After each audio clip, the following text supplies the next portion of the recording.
Welcome to Channel 17, the Town of Colonie Government Channel.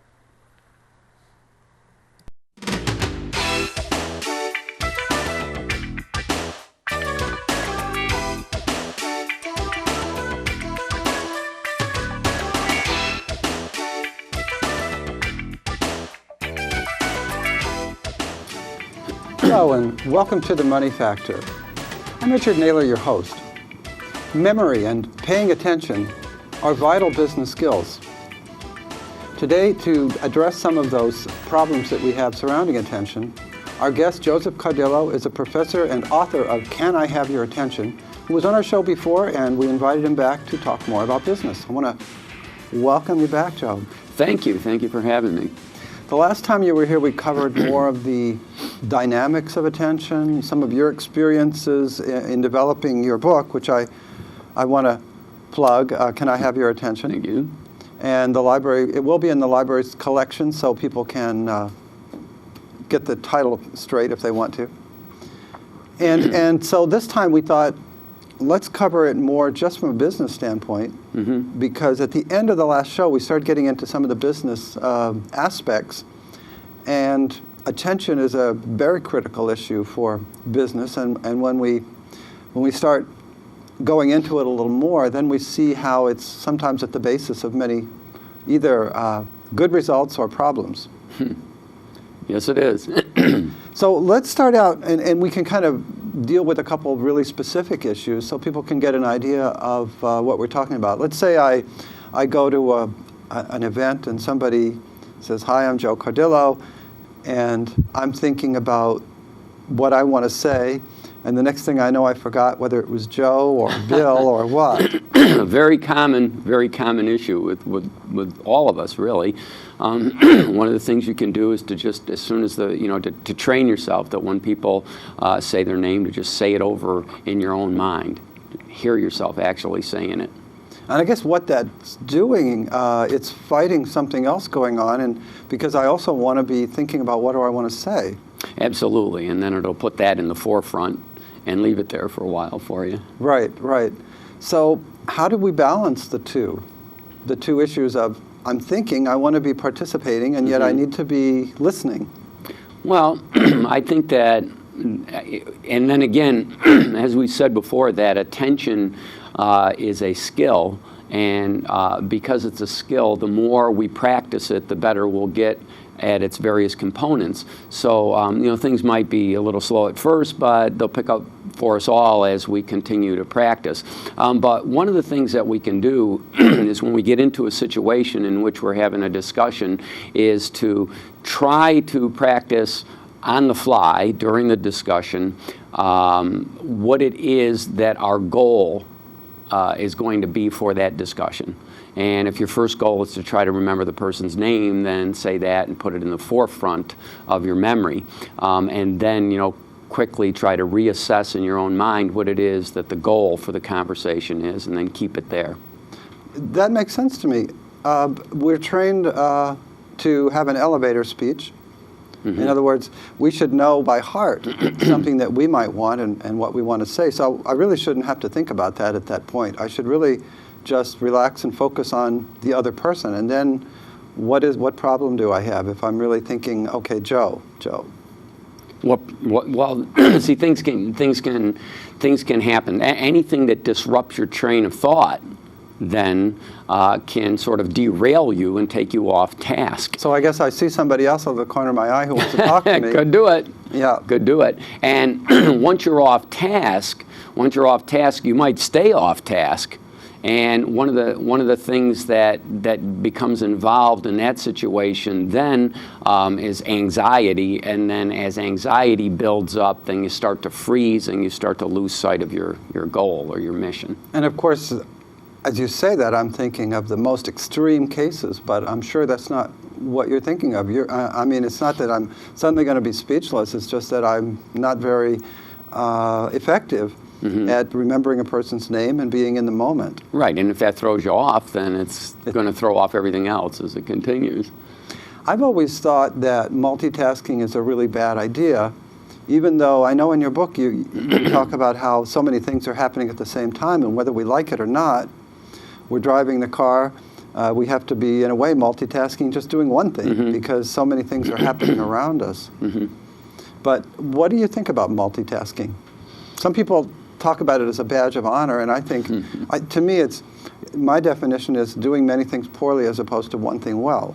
Well, it depends. And again, to go back to our previous conversation, in my attention research, one of the things that I've found is that there is hardly anything in attention training that's always wrong or always right. Or always good or always bad. There's always a flip side to both. There's a good and bad. It seems every component, including multitasking. And so, for example, if I'm sitting down at my computer and I'm writing a new chapter for a new book, I'm probably multitasking as I compose that chapter. There are many things I'm doing. So as long as I'm orchestrating all the multiple tasks toward the goal that I'm after, then multitasking in that situation could be good, and one task could effectively enhance another. But here's the flip side. But if I'm in my office and I'm composing a new chapter for my book and I'm on task, it's very difficult to say, well, you know what, I think I'll call my accountant and have a conversation about my taxes, right. Because it happens to be on my mind. I have to deactivate that thought and right. stay on task with my book. And so although there are multiple tasks going on there, the additional multitask is going to derail me if I let it. Is it fair to say that if we really want to be creative, to me, when I have a problem, let's say I messed up my computer and I'm trying to get it back together, or I've got a problem, things aren't fitting in whatever way, whether it's with personnel or working at home in the basement or whatever it is, if I just kind of be really quiet, and I think if I just open my mind and I think of what kind of, I don't think at all, really. I just kind of try to feel kind of what do I do next and just relax. That seems to be the best solution. Absolutely, and there's a lot of research that would support that as well. Thoughts, when we get too locked into a certain thought, what we give up. See, this is the flip side. Too strong a focus or too powerful a focus will eliminate possibilities that are coming at us that may be better than the one we're focusing on. So if we're trying to problem solve and we're really focused on one solution, it makes sense to every once in a while kind of let your mind breathe and see the full scope of solutions again, even though many of them may not work, just to see the full river of thought again and see if perhaps there's another solution that we may like even more or that may work with what we're zeroed in on. But too tight a focus eliminates all kinds of other possibilities. You teach classes. You probably teach a 3-hour class once in a while. I teach a 7-hour class every once in a while. Oh my gosh. How do you handle a 7-hour class in terms of attention? Well, you have to be coming up with some multiple activities. You have to, diversity. So, because what you said reminded me of way back. Let's say you're having a meeting, a staff meeting, and it's scheduled for an hour. Well, I've read people's attention is like 10 minutes. That's about it. Yeah. So how do you balance that? I have 60 minutes, and I know that their attention span is 10. Well, you have to allow people to do other things. Like that's the time for questions. That's the time for other people to say things, and so on. So it's kind of like you need to let them relax. Yes. Or okay, kind of breathe a second. Breathe a second, and then reorganize. Yeah, it reminded me of I think it was a teacher that told me that the most excellent teachers will always allow some space between everything that they give out. So they'll give a piece of information, and they don't try to continue like they have to cram everything in that 60 minutes. They allow the student to absorb it. Absolutely, and that allows people to make a multiplicity of connections too, as well. While you're laying out the agenda, they're able to make, by giving them that space to breathe, they're able to connect the items in that agenda to other things that make sense to them. So now you're weaving a tapestry a little bit. Absolutely, yeah, absolutely. You mentioned to me there's issues of memory also in attention. Yes, memory memory will guide our attention, whether So- we want it to or not. Now, how do you mean that? Well, here's an example of whether we want it to or not. If somebody walks into a room, let's say that your new boss walks into a room, your memory of the last time you saw somebody that looks similar to this individual, that's dressed like this individual, that's that individual's height, and so on, your memory will start to trigger various emotions, which will trigger various thoughts, which you then will affix to this individual, even though you don't know that person or not. And probably within a millisecond, you'll already develop a feeling about that individual, which then will open up into behaviors that you exchange with that person. And I can see this being very appropriate to an interview process. Oh, absolutely. Absolutely. And so sometimes you have to, you have to ward off old biases, and sometimes you have to use them. So, you can use memory to sharpen your attention, but then again, we all should be aware of when our memories are guiding our attention, perhaps into areas that are not in sync with our goals. So when you say that, I was trying to, okay, now, what does that mean? And I was imagining, okay, a person comes in for an interview, and I see several things.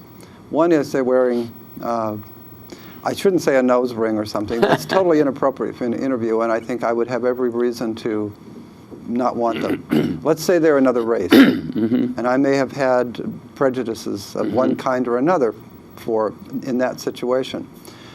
That would be one reaction, but then I could also see something about the way they acted that reminded me of something that seemed to work in the past, where I had hired somebody in the past and they had some characteristic similar, maybe a friendliness or I don't know what, and that might be an actual clue that I should follow up. Yeah, and you should follow up. That's actually a very good word. Rather than follow up on it. See, because if you follow it, then the memory is going to guide you to your conclusion rather than you making the conclusion right there on the spot regarding this particular individual.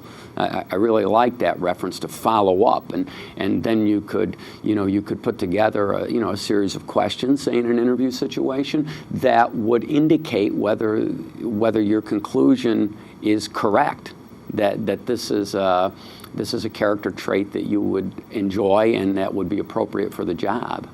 So that in that sense, there's positive and negative, because obviously the racial part is totally inappropriate. It's and you're open to a plus or a minus. You may be good, or may be bad, but 50% is not a good way to judge people. Right, and biases are kind of interesting anyway, because when somebody calls it to our attention, most of us try to compensate, and the problem then becomes an overcompensation.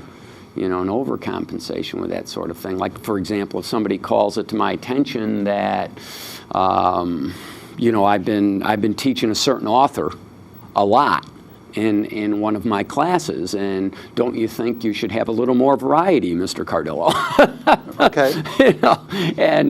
And then I may take that to heart, and the danger in that is that I might overcompensate and come up with a myriad of authors that are not necessarily appropriate, or leave out the author that was appropriate in an effort to try to equalize the playing field. So, we got to watch out for that kind of bias as well.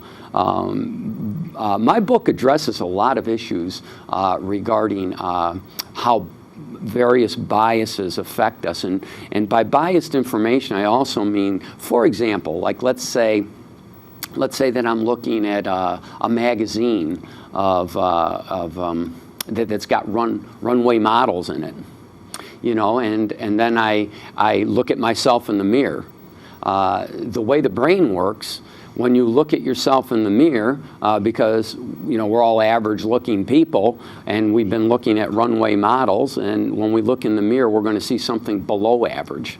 That's just the way it works. We're all below average, Joe. Yeah, and that's how it's gonna look to us. So if you're trying to go into a meeting let's say, or an interview or something like that, it wouldn't make sense to be looking at something that's going to make you feel below average, because that's going to affect your biological disposition, it's going to affect your emotions, it's going to affect your endocrine system, it's going to depress you, and you're going to go in and you're not going to perform as well as you would have. So it's a simple little thing, like just looking at a magazine could set you off on the wrong track before you go in and do something that's vital to you or to your business. And we just saw the Olympics where people were very single-minded, and you would see, like the bobsled team, they had a ritual, they walked back and forth, they were quiet. This wasn't a time when they were going to be jumping around and saying hi to people.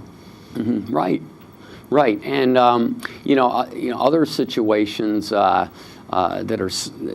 contain some bias. Sometimes we can bias ourselves. Like, for example, if today I have a perfect 10-day, including I win the lottery, or something great happens today. I get a promotion. I get a salary increment. I get a new book contract. Something great happens today. The natural biological disposition and the natural psychological disposition for tomorrow, even though tomorrow might be a little better than average, I'll dip below the average. So even though I'll be feeling a little depressed, it's only because I'm comparing it to today, which was a perfect 10-day, and every day can't be that way. So if I have a business meeting tomorrow, if I have an interview, if I have to do something important tomorrow, I can be aware of that.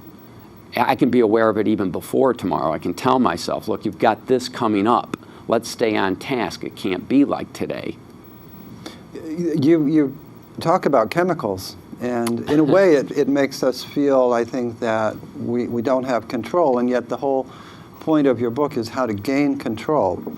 Could you talk a little bit more, let's say, whether it's about bias or just having a hard emotional day and you're not really able to focus on your employees and realize that they're having feelings also.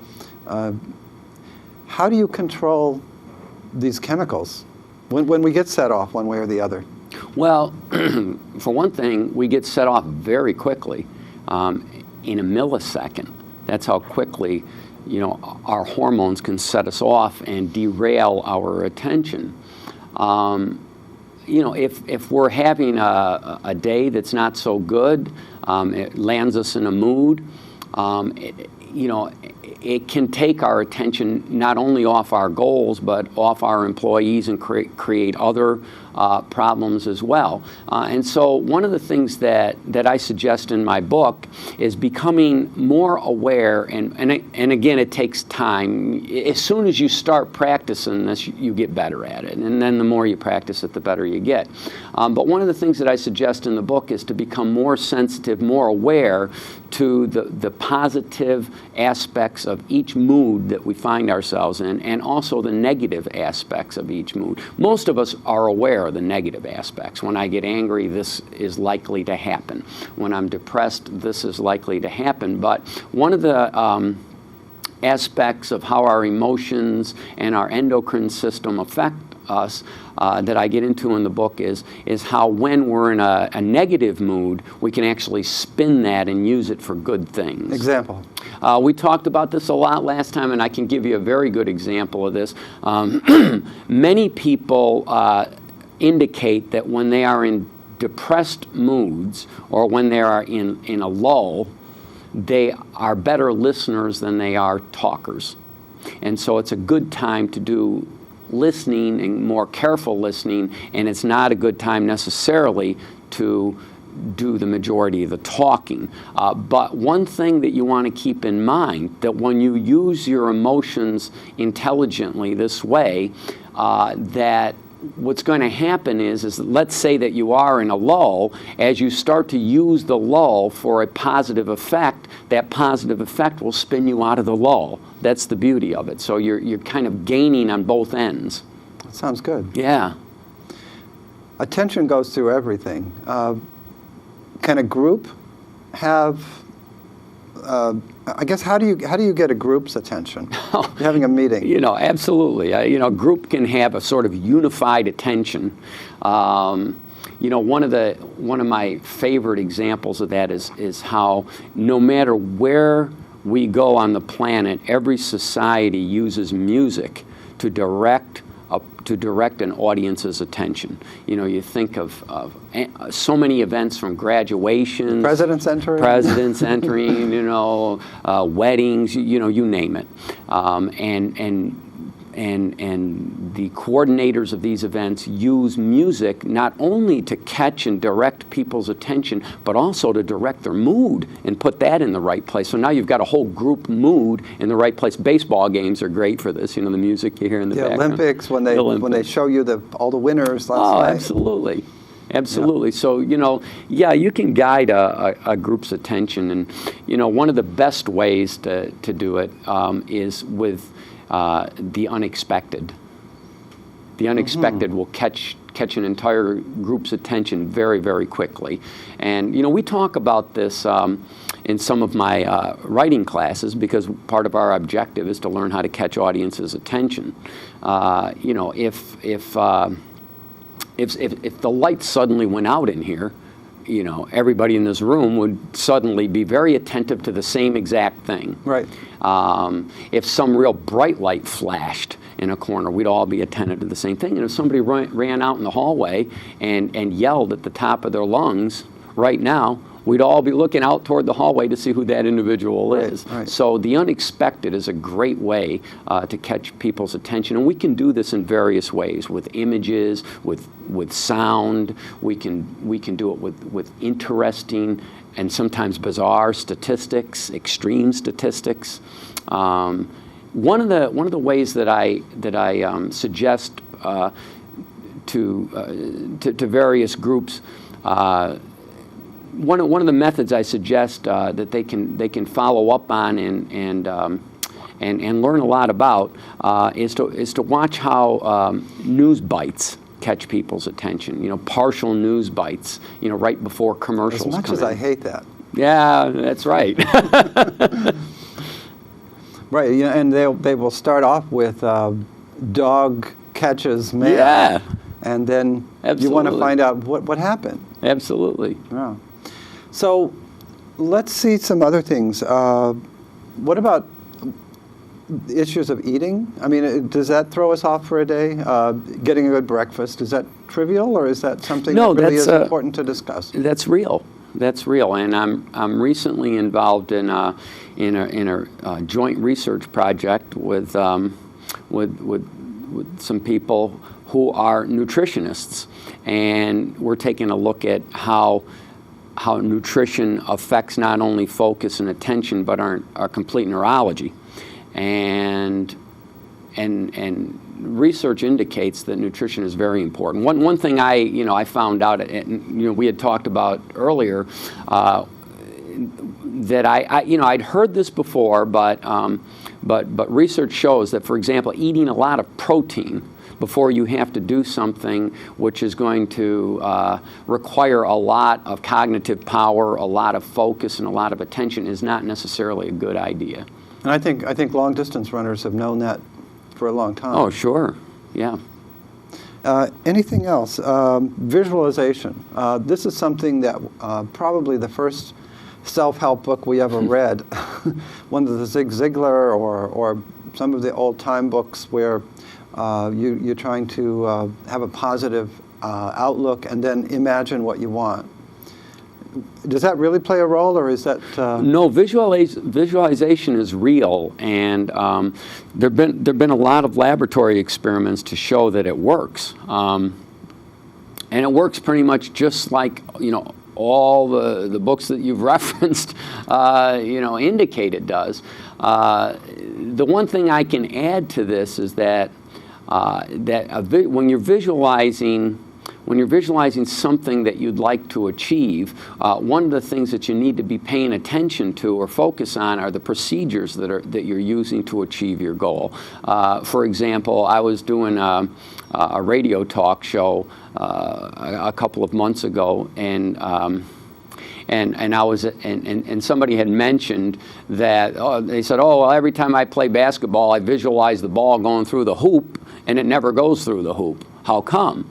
And, my answer to that was, did you visualize the procedures by which you were putting the ball through the hoop, or just the ball going through the hoop? And we all laughed because we knew what the answer was. Right. It was visualizing the ball going through the hoop.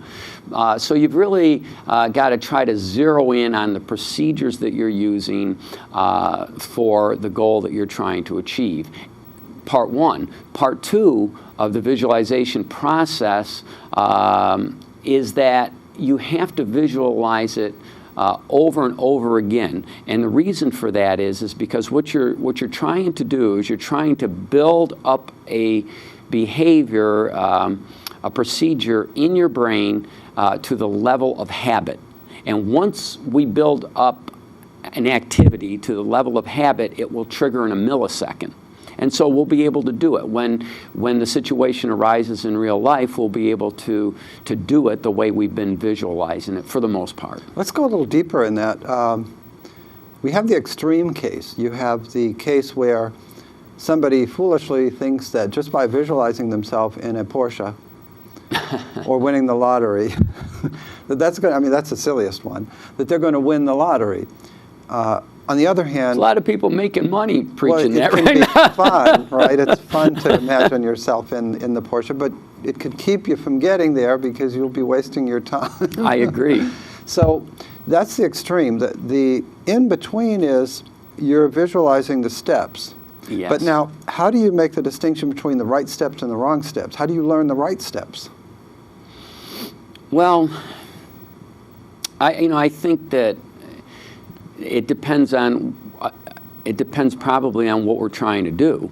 I may not know the right steps, is where I'm going with this. I may not know the right steps, in which case I may have to do some research, do some reading. I may have to talk to individuals who are expert in the area that I'm trying to improve or in the goal that I'm trying to reach, and then I'll lay out my itinerary for how I might want to reach that goal, keeping in mind that I can tweak it anywhere along the process, to make it better.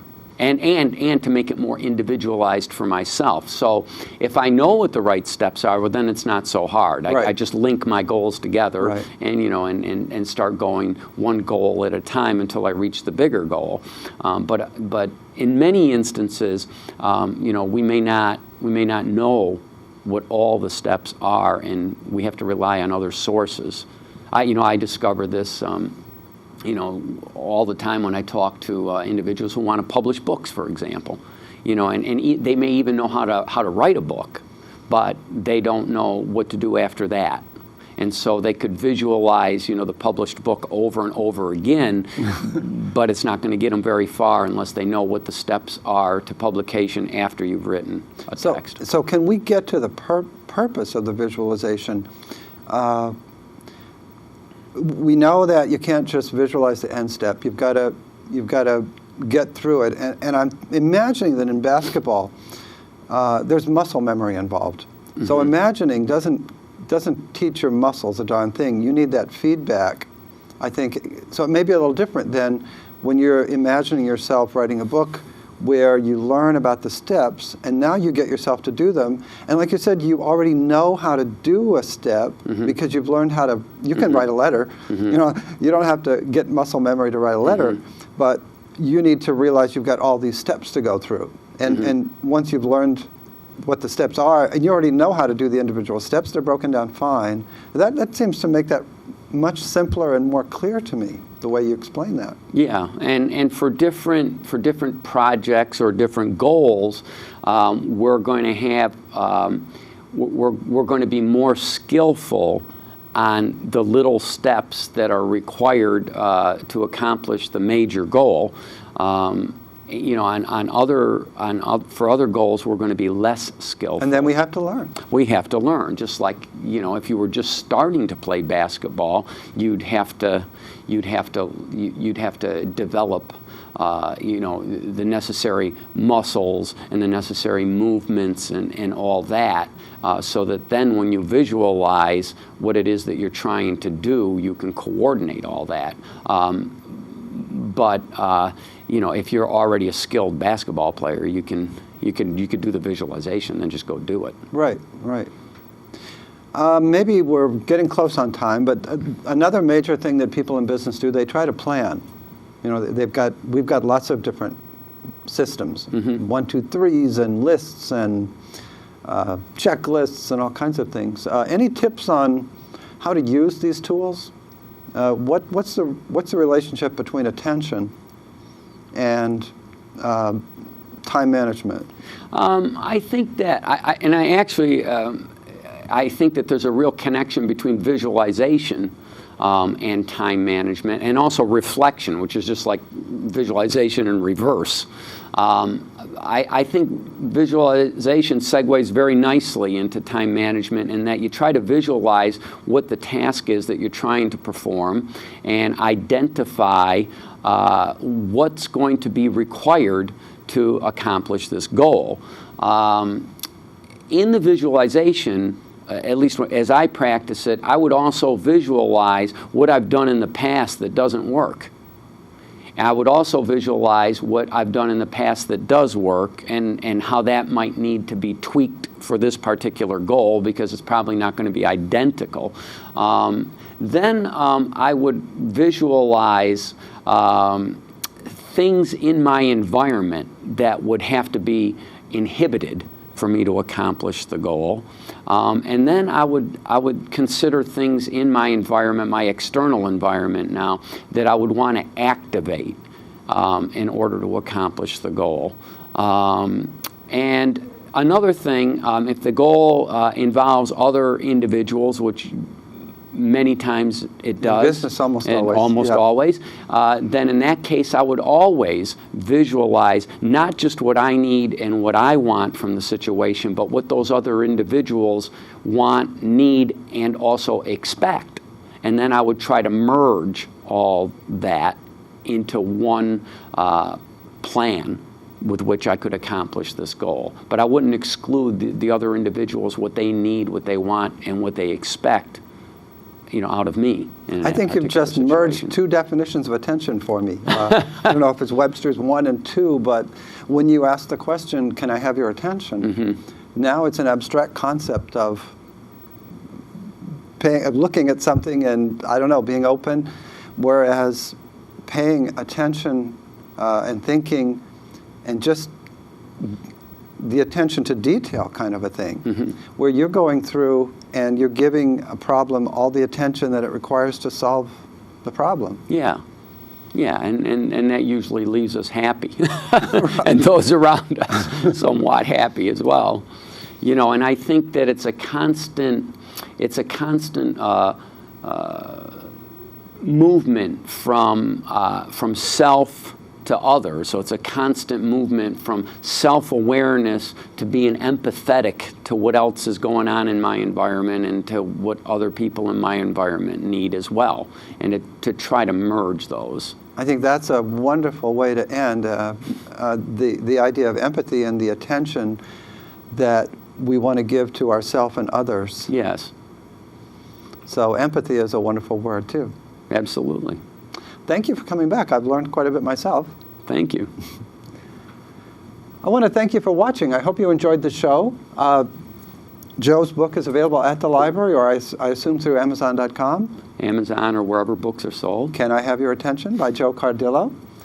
And I want to hope that you have a great week, and watch us again next time. Take care.